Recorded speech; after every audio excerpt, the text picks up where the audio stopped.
नंदनाय च।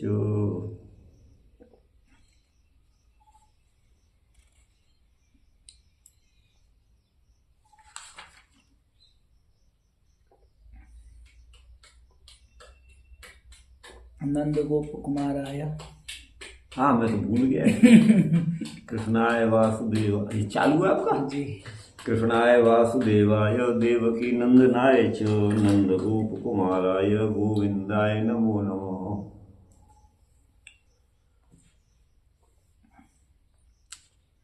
जगदोद्भव संस्थिति नाशकरं प्रणमामि सदा वसुदेवसुतं।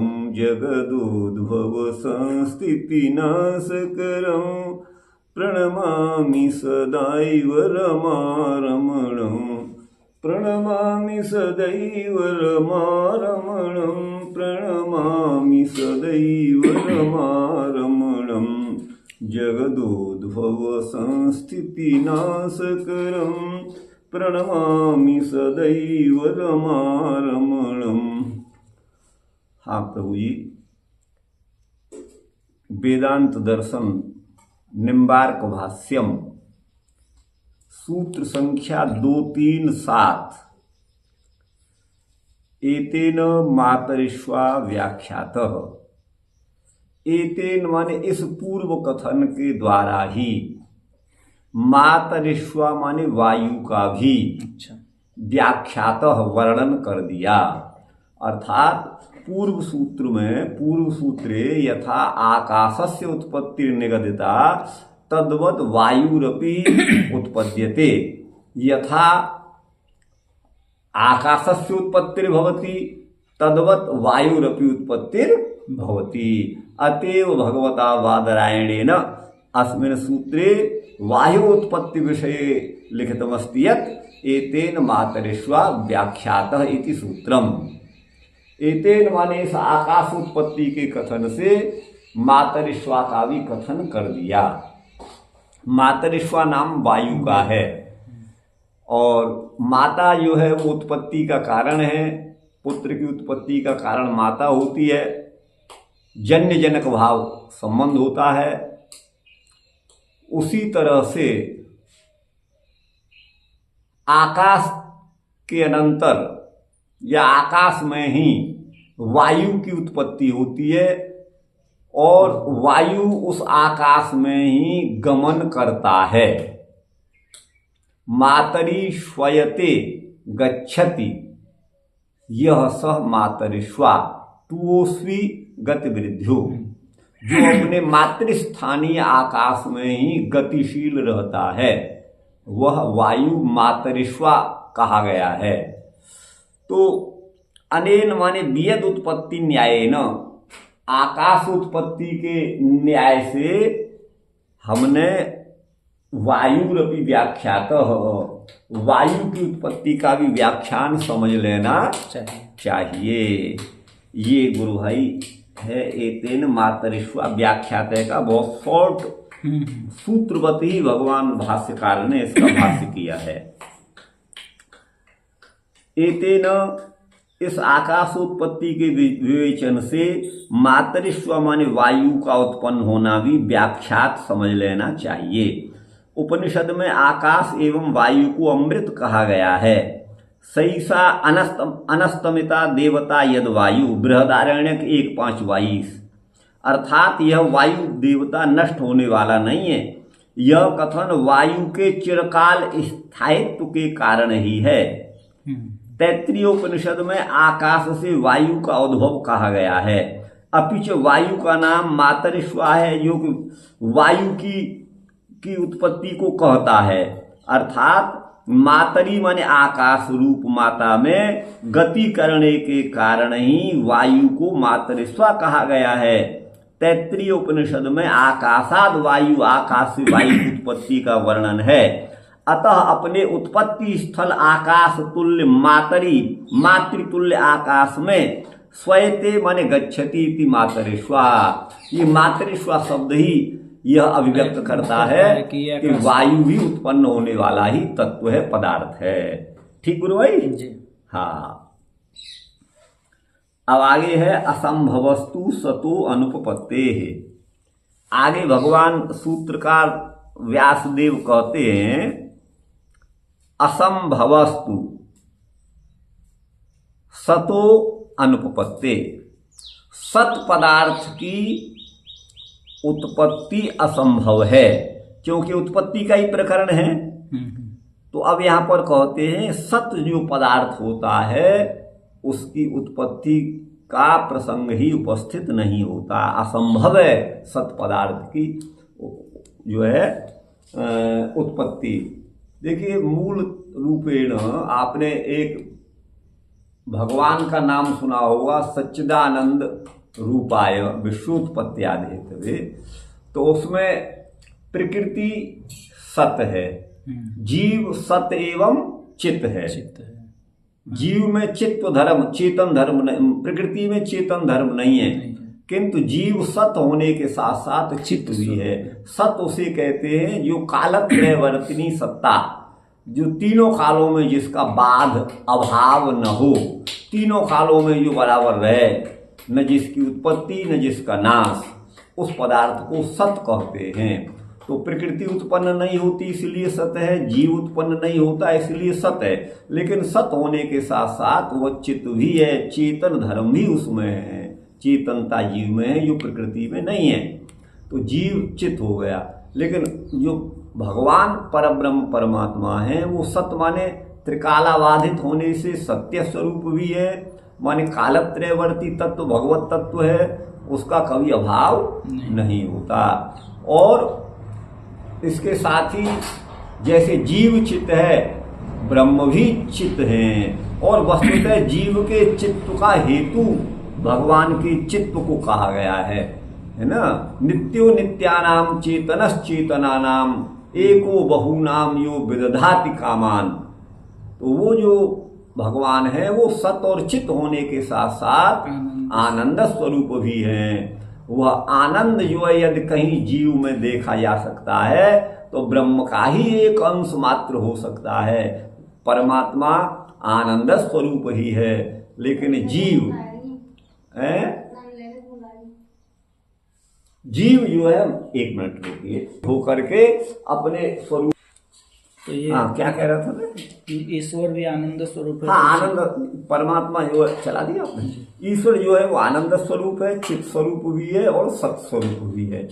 सत नाम है त्रिकाला बाधित तत्व का, तीनों कालों में जिसका अभाव न हो, बाध न हो। जीव भी ऐसा ही है, प्रकृति भी ऐसी है, ब्रह्म भी ऐसा ही है।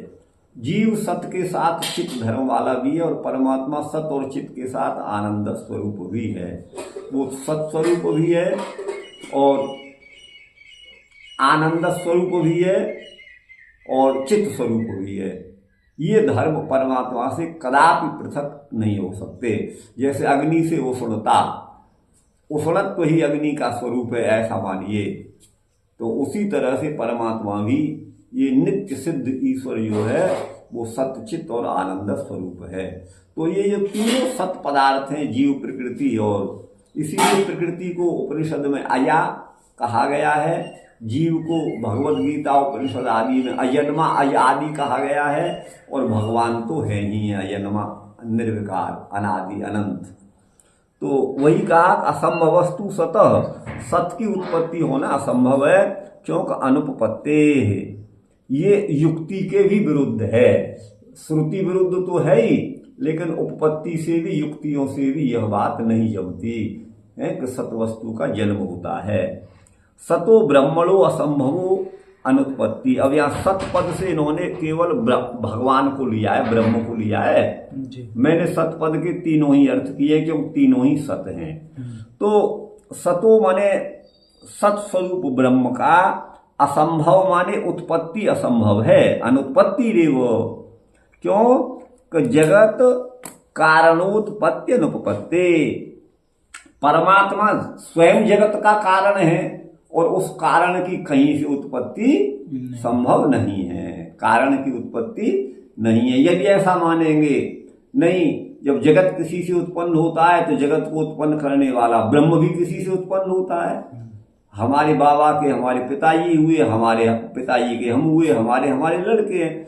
तो ये कार्य कारण परंपरा चली आ रही निर्वाध, तो कहीं न कहीं ब्रह्म भी कहीं से उत्पन्न होता होगा, ऐसा मान लेना चाहिए। बिल्कुल मानना ही पड़ेगा। ऐसा मान लेना चाहिए।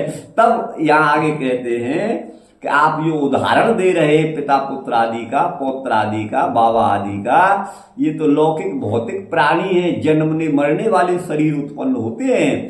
उन शरीरों के भीतर बैठा हुआ चेतनात्मा उत्पत्ति धर्मा मरण धर्मा नहीं है। और जो सत्स्वरूप जो ब्रह्म है उसकी उत्पत्ति का तो प्रसंग ही नहीं उठता। आप समझ गए ना? तो वही है न सतो अनुपपत्ते। क्यों कहा? अगर हम दुर्जंतु न्याय से ये मान हुई लें, नहीं, जब जगत उत्पन्न होने वाला है तो जगत को उत्पन्न करने वाला ब्रह्म ही उत्पत्ति धर्म होगा। तब कहते हैं इस प्रकार तो अनुपपत्ति होगी। क्या बाधा होगी, क्या असिद्धि होगी, क्या आपत्ति होगी? तो बोले ये तो अनवस्था दोष हो जाएगा।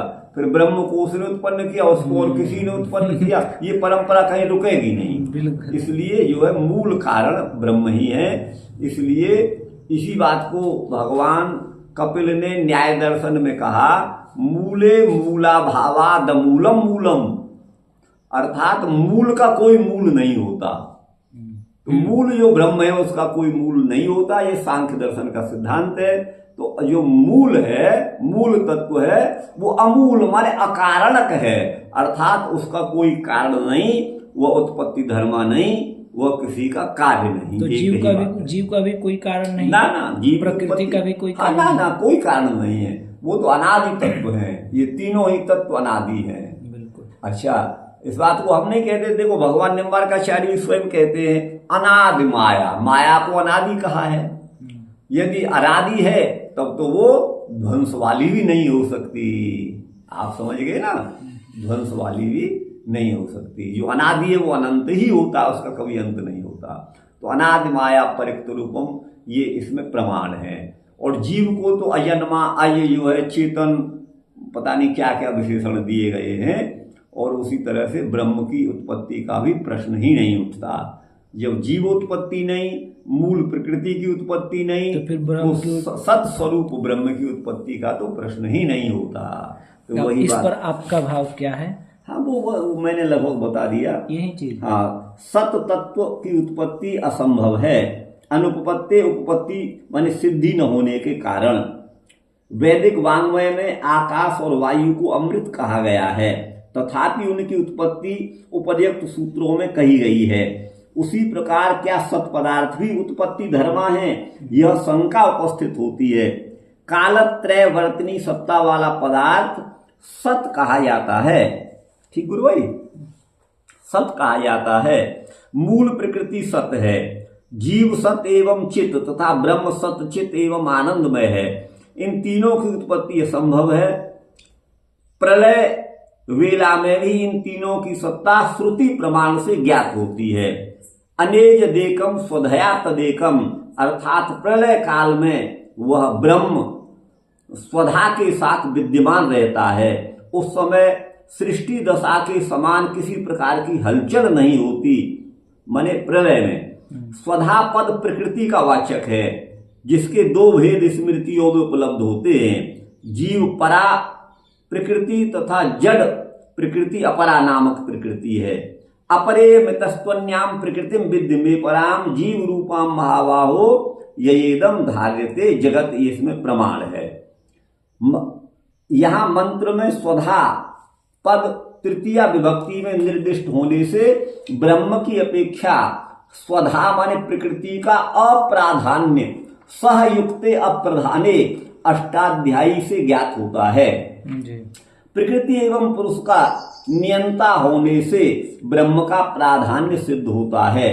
अतः मूल प्रकृति जीव एवं ब्रह्म सत रूप होने से उत्पन्न होने वाले तत्व नहीं है। अब इसमें स्मृति श्रुति प्रमाण है। ज्ञाग्यौ द्वावया वीसा वीसा नीसा वया, है ना, ये का भोक्तृ भोग्यार्थ युक्ता, ये श्वेता स्तर उपनिषद के 1:9 में कहा गया है। अर्थात ज्ञ माने जीव और अज्ञ माने प्रकृति। ज्ञाग्यौ द्वौ माने ये दोनों ही, एक तो ईश माने ये दोनों ही अजऊ माने अजन्मा है, द्वावजऊ दोनों ही अजन्मा है। इनमें जीव कर्म करने में समर्थ है, जबकि प्रकृति जड़ होने से असमर्थ, इसलिए इनको ईश और अनीश कहा गया है। ईश माने सामर्थ्यवान, कर्तृत्व शक्ति है जीव में, लेकिन जड़ होने से माया में कर्तृत्व शक्ति नहीं है, इसलिए उसको अनीश कहा गया है। अनीशौ अजा येषा भोक्तृभोग्यार्थ युक्ता, और यह जो अजा है, अजा माने जो माया है, एक ही जो माया है, जिसके सत्वादि गुण कहे जाते हैं, सत्व रजस तमस, वो भोक्तृभोग्य भाव से युक्त है, अर्थात वह भोक्ता जीव के लिए भोग्य सामग्री प्रस्तुत कर के रूप में प्रस्तुत होती है। जीव ये हम अन्न खाते हैं, जल पीते हैं, वायु में श्वास लेते हैं, वायु से हमारा जीवन चल रहा है, ये सब प्राकृतिक विकार हैं, प्रकृति के विकार हैं, इन्हीं से हमारा जीवन चल रहा है। तो इसलिए एक अजा एका भोक्तृभोग्यार्थ युक्ता, भोक्तृ माने भोक्ता जीव के भोग्य अर्थों से युक्त है, अर्थात भोग्य पदार्थों को प्रस्तुत करने वाली ये प्रकृति है, ये श्रुति कह रही है। ठीक है ना प्रभु जी? जी। हाँ, ये श्वेता सूत्र उपनिषद 1:9 में है। तो इसलिए जीव के लिए जगत रूप में विकृत होती है ये प्रकृति, तभी वह भोग्य कही जा सकती है। अयाम एकाम लोहित मंत्र में भी प्रकृति को अया कहा गया है। क्षरात्माना विशते देव एक, श्वेता सूत्र 1:10 में, यहाँ माने वह जगत रूप में विकृत परिणत होने वाली प्रकृति को क्षर कहा गया है, अर्थात जगत सत्ता प्रलय में नहीं रहती, अतः प्रकृति के विकार जगत को क्षर माने विनाशी कहा गया है। मूल प्रकृति का विनाश नहीं होता, उसका विकार नष्ट होता है।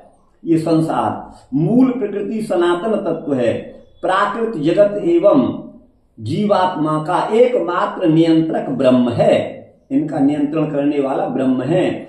आनीदवातम स्वधया तदेकम, ऋग्वेद 10:129-2।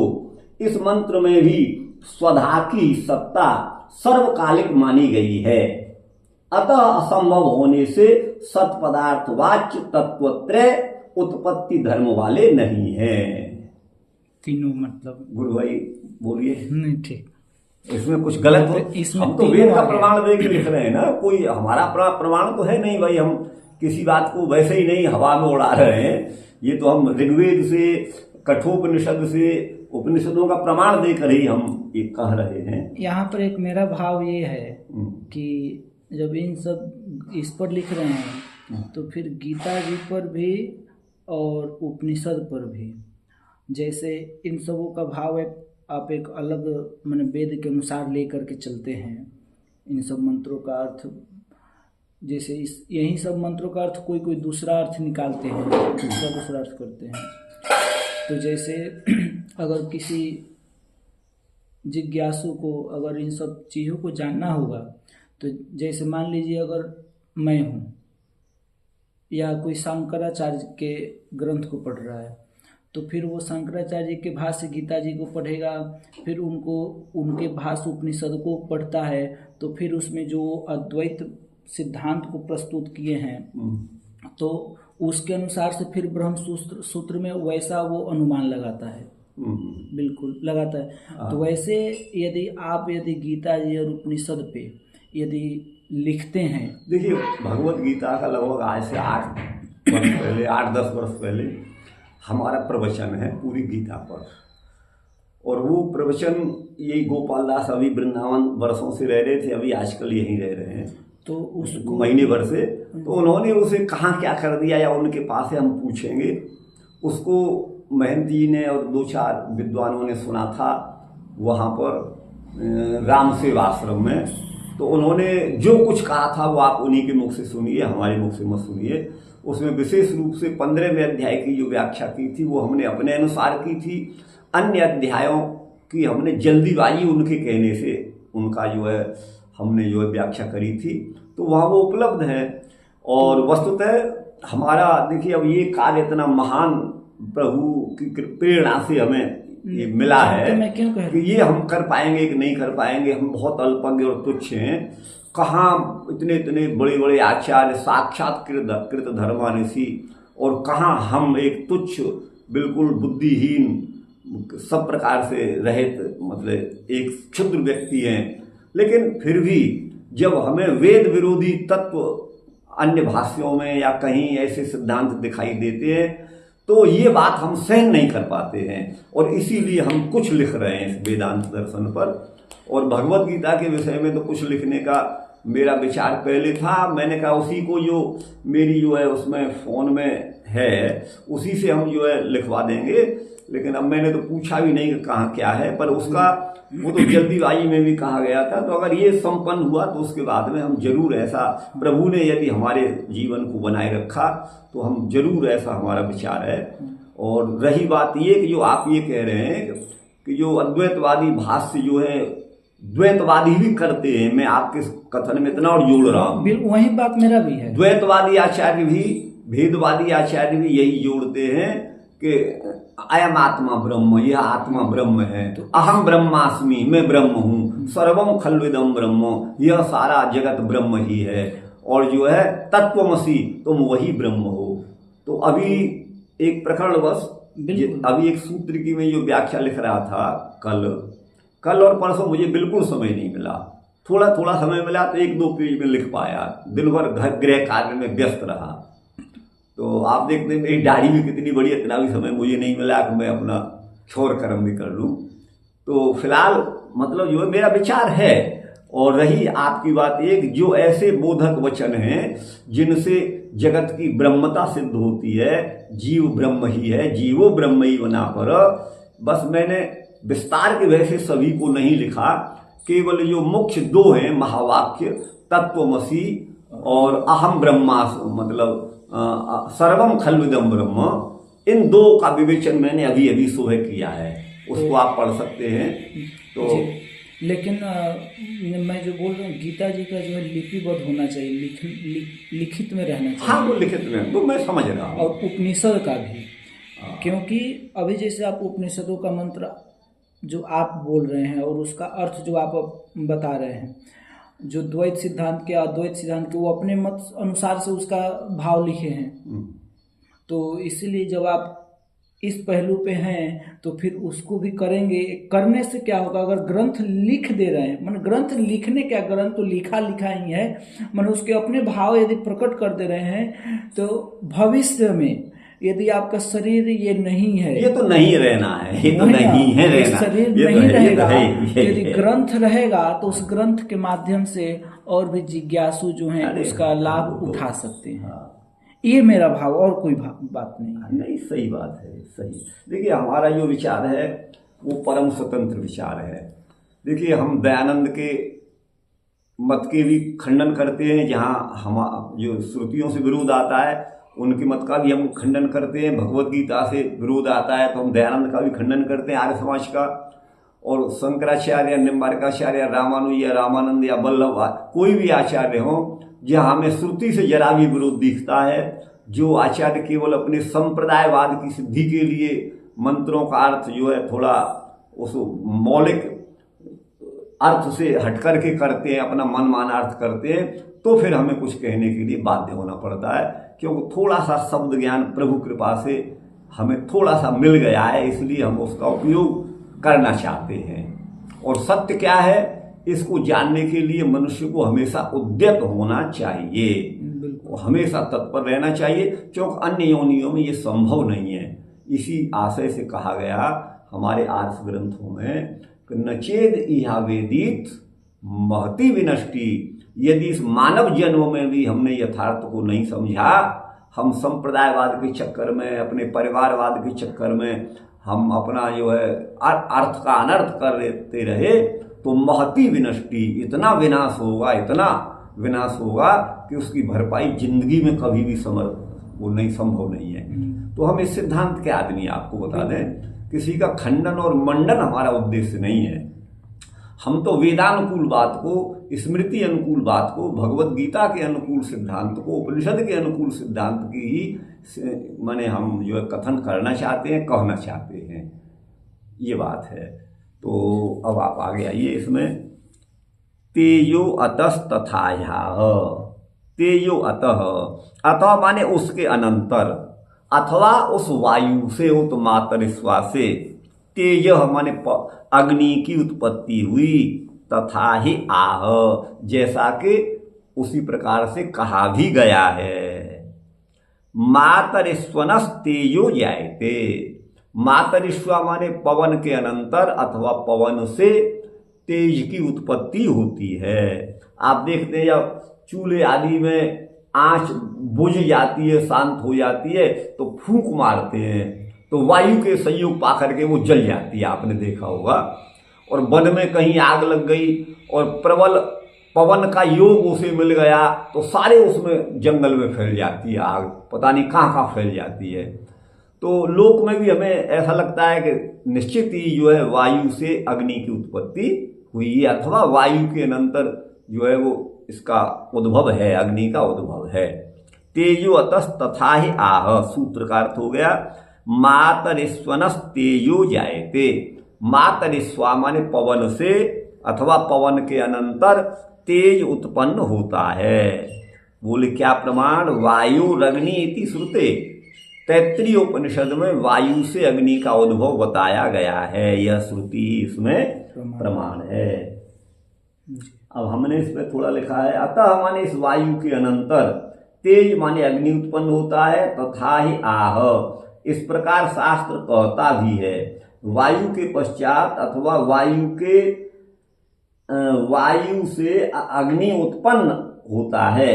वायुरग्नि अग्निरापः, तैत्तिरीय 2:1, आकाश शब्द गुण वाला, वायु शब्द एवं स्पर्श गुण वाला तथा अग्नि शब्द स्पर्श एवं रूप गुण वाला देखा जाता है। अतः लोक में प्रत्यक्ष प्रमाण से भी यह उत्पत्ति क्रम सर्वथा यथार्थ ही सिद्ध होता है।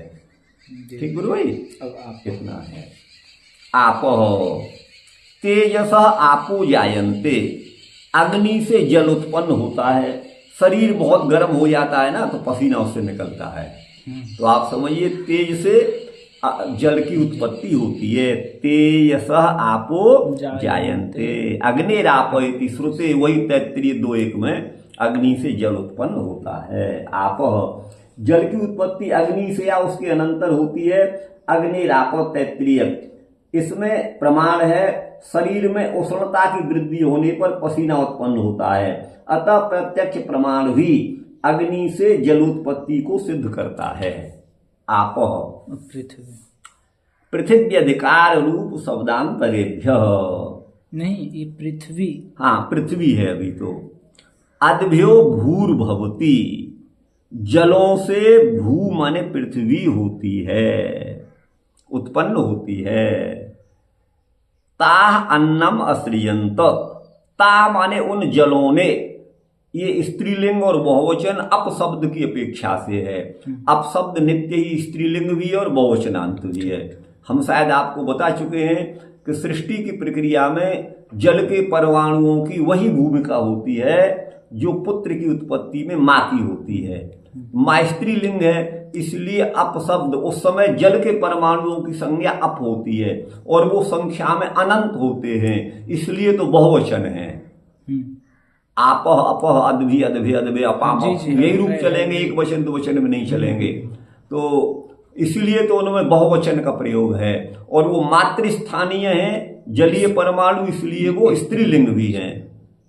आप समझ गए ना। अब विश्व की किसी भी भाषा में आपह का अनुवाद किया नहीं जा सकता। आपह पद अपने में जिस अंतर्निहित भाव को कह रहा है, विश्व में कोई भी वाटर आदि कह लो अथवा और आप जो कुछ कह दो, उसका अनुवाद किसी भाषा में किया नहीं जा सकता है। और तो और संस्कृत के ही वारी और जल शब्द भी उसके यथार्थ स्वरूप को प्रकट करने में, अप शब्द के यथार्थ स्वरूप को कहने में सर्वथा असमर्थ हैं, ये आप समझिएगा, औरों की तो बात छोड़िएगा। तो इसलिए यह एक ऐसा एक हमारा दिव्य कोश है, संस्कृत साहित्य इतना विराट है, इसमें वेदों को जो लिखा गया है, इसमें हमारे उपनिषदों का वर्णन इसी भाषा में है। इनका रहस्य विशाल है, छिपा हुआ है, वो एक गवेषणा का विषय है। हम अल्पज्ञ जितना समझ पाते हैं उतना समझते हैं, बाकी तो बहुत सारे रहस्य अनसुलझे ही हैं सृष्टि के। तो वही कहा पृथ्वी अद्भ्यो भूर्भवती, इसलिए यहाँ बहुवचन है, अद्भ्य माने जलों से, भूर्भवती पृथ्वी उत्पन्न होती है, ताह अन्नम असृजंत, यहाँ अन्न पद जो है पृथ्वी का ही वाचक है ना। इति श्रुते, यह श्रुति इसमें प्रमाण है। इसका नहीं तो नहीं है, ये है। आप अरे ये छूट गया हमसे गुरु भाई, ये छूट गया, कोई बात नहीं, छूट गया। अब इसे अब लिख देंगे, पीछे लिख देंगे, कहीं जगह देख के लिख देंगे फिर। इतना में ही आ जाएगा। हाँ, थोड़ा थोड़ा ज्यादा व्याख्या नहीं लिखेंगे, कम यही लिख देंगे। ये पृथ्वी, हाँ, तो ये हो गया। पृथ्वी अधिकार रूप शब्दांतरेभ्य अन्न पदेन भूरुच्यते। तो श्रुति में लिखा है ताह अन्नम सृजंत, उन जलों से अन्न उत्पन्न हुआ, ऐसा जो लिखा हुआ है। जलों से अन्न मतलब अन्न माने पृथ्वी। हाँ, अच्छा। अन्न माने पृथ्वी, उत्पन्न हुआ। अन्न पद यहाँ पृथ्वी का वाचक है, ऐसी बात को यहाँ इस सूत्र में कह रहे हैं। अन्न पद यहाँ पृथ्वी का वाचक है, बोधक है। पृथ्वी अधिकार रूप शब्दांतरेभ्य, क्योंकि यहाँ जो ये कहा गया है ता अन्नम सृजंत इस श्रुति में, वहां जो है पृथ्वी का ही अधिकार है, इसलिए अन्न पद से भूरुच्यते, अन्न पद से पृथ्वी को भी कहा गया है। क्यों कि अधिकार से भी यहाँ महाभूतों का अधिकार है। जहां पर ताह अन्नम सृजंत ये श्रुति कही गई है, वहां महाभूतों का ही प्रकरण है, वही उन्हीं का अधिकार है। इसलिए यह अन्न पद का अर्थ पृथ्वी ही है, भू ही है। और भी इसमें प्रमाण है ना, रूप शब्दांतरेभ्य, तो कृष्णम तदन्नस्य, जो काला रूप है वो अन्न माने पृथ्वी का है। इसके रूप का भी श्रवण होता है, पृथ्वी के रूप का भी, इसके कृष्ण रूप का भी श्रवण होता है। और अद्भ्य पृथ्वी इति शब्दांतराच्य शब्दांतरेभ्य, अद्भ्य माने जलों से पृथ्वी उत्पन्न होती है, यह शब्दांतर माने दूसरा श्रुति प्रमाण भी उपलब्ध होता है। ये थोड़ा यद कृष्णम यद तदन्नस्य, ये थोड़ा समझ में नहीं आ रहा है। देखिए जो कृष्ण रूप है, अब देखिए ये तीन बातें कही, तेजो अवन्नानी है ना, तेजो अवन्नानी कहा गया है। तेज माने अग्नि, अप माने जल, और अन्न माने पृथ्वी। तो यहाँ तेज और अप के साथ में कहा गया अन्न पद पृथ्वी का ही वाचक है, तो उसी का अधिकार है, भूतों का ही अधिकार है वहां पर। और जो पृथ्वी का रूप है वो कृष्ण रूप है, सफेद भी नहीं है एकदम, हरा भी नहीं है, नीला भी नहीं है, मटिया, आप मिट्टी जो देख रहे हैं इसको कृष्ण रूप माना है। और कहीं कहीं तो एकदम काली मिट्टी भी होती है, आप देखते होंगे। पीली मिट्टी भी तो होती है, हाँ, पीली भी होती है, लेकिन वो सामान्यतया आप जो पृथ्वी का रूप है वो कृष्ण रूप ही माना गया है, उसका कृष्ण रूप ही माना गया है। तो यत कृष्णम तदन्नस्य, तो अन्न जो है वो अन्न पद जो है भू का ही वाचक है, पृथ्वी का ही वाचक है। तो रूप से और शब्दांतर माने अद्भ्य पृथ्वी, ये दूसरे श्रुति प्रमाण से भी यही सिद्ध होता है। ठीक गुरु भाई जी। तो आगे है पृथ्वी अधिकार रूप शब्दांतरेभ्य, पृथ्वी अधिकार रूप शब्दांतरेभ्य, भूत उत्पत्ति का अधिकार माने प्रकरण है, पृथ्वी का कृष्ण रूप एवं अन्य वेद वाक्यों से भी यही सिद्ध होता है। अर्थात जल के बाद पृथ्वी की उत्पत्ति कही गई है। भूतोत्पत्ति के अधिकार में पृथ्वी अधिकार, भूतोत्पत्ति के अधिकार में अद्भ्य पृथ्वी चोत्पद्यते, जल से अनंतर भूमि उत्पन्न होती है, ये पृथ्वी का अधिकार है। तथा यत कृष्णम तदन्नस्य, जो कृष्ण रूप है वो अन्न का है, या अन्न पद से पृथ्वी का ही बोध होता है। क्यों होता है, हमने विस्तार की वजह से नहीं लिखा। तेजो अवन्नानी के साथ में तेज और अप के साथ में अन्न पद को पढ़ा गया है, इसलिए अन्न पद यहाँ पृथ्वी का वाचक है। ठीक गुरु भाई जी। अन्न भूमि का कार्य है, अतः कार्य रूप से कारण पृथ्वी का कथन है। कारण को कार्य रूप से कथन कर देते हैं और कार्य का कारण रूप से, कारण का कार्य रूप से। तथा अन्य स्रोत वचन भी शब्दांतरेभ्य, अन्य स्रोत वचन भी इस तथ्य का प्रकाशन करते हैं। आत्मनः आकाश संभूत आकाशाद वायु, वायुरग्नि, अग्नि आपद में पृथ्वी चोत्पद्यते इति 33 में है। ये जल से पृथ्वी का उत्पन्न होना श्रुति प्रमाण गम्य है, ये श्रुति प्रमाण से भी जाना जाता है। बस इतना ही। गुरु भाई ठीक है ना? जी जी। अब ये पृथ्वी का हमसे छूट गया।